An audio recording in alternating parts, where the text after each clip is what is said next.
we were in a race to beat the Russians to the moon. All of us felt that we were needed.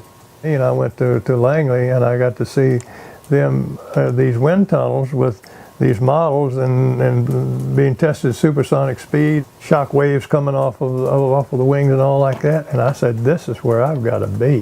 When I signed up with them, my father jumped all over me. He said, what in the world are you doing to go and work for the government? The boy says, nobody goes to work for the government. You never get anywhere with the government. I said, but Daddy, they're doing things that never been done before. So then when we put a man on the moon, the first call I got was from Daddy, and he was so proud of me. He was busting his buttons. First guy I flew with was a Langley pilot, Air Force pilot.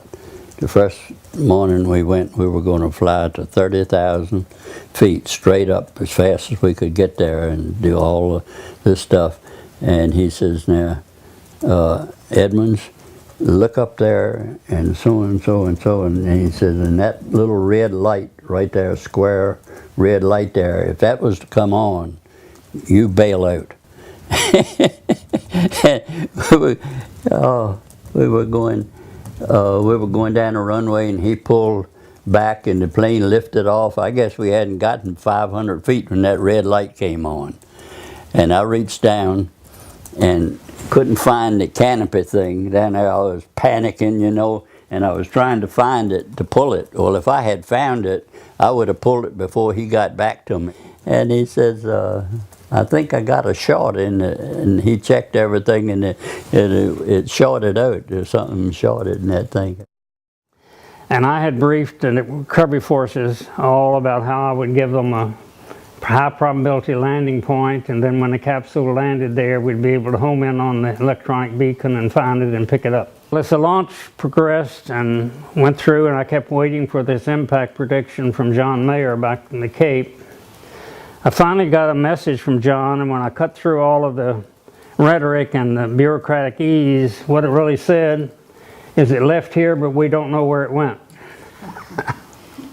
You know, it's a little bit unusual, maybe not completely crazy, but it was unusual, you know, to build a little capsule and put it on the front of a missile and shoot it 60 miles up in the air going fast and survive that and come down and land in the ocean and go pick it up.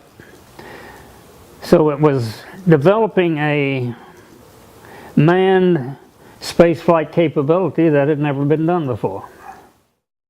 How many faults away from a disaster do you want to be? Pick the fault that this happens and this happens and this happens, you don't get them back. So you got to back up that chain and stop at some point in it. And that was how we sort of gradually began to think through the mission rules. It was a risk versus reward trade-off. If you get in some trouble, how much trouble you have to be in order to shrink the mission you're trying to accomplish by how much? Part of the shrinkage might mean an abort, which is just stopping it, you know, you didn't do anything, or some of it might be duration on orbit, and so you'd shrink back on that. So we started to think about, well, how do you decide whether you can keep going? You got to have a failure, okay, some problem with the thruster. Well, can you keep going, or do you have to stop? Do you have to bring them down? But we were used to having pilots get killed. We were used to them being in accidents. But here we were trying to prove that man could fly in this totally new environment under the pressure of representing the U.S. As soon as the astronauts became astronauts, now they're national heroes as compared to being flight test pilots. Not only did that change them, it changed we. I mean, the first thing you have to recognize is that with Mercury, all you can do is put it up there and bring it down. You can't maneuver it. It just goes up there, there it is. It's going to go around the Earth.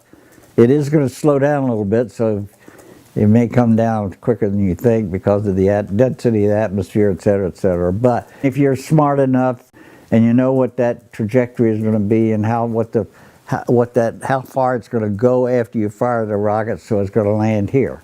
Well, hell, I got the best people in the world. I got the best contractors in the world. I got the best aerospace companies in the world. And I got the best attitudes in the world to make it happen. And the U.S. government has confidence in me to get it done. That's pretty good. I don't know that you could ever ask for anything better.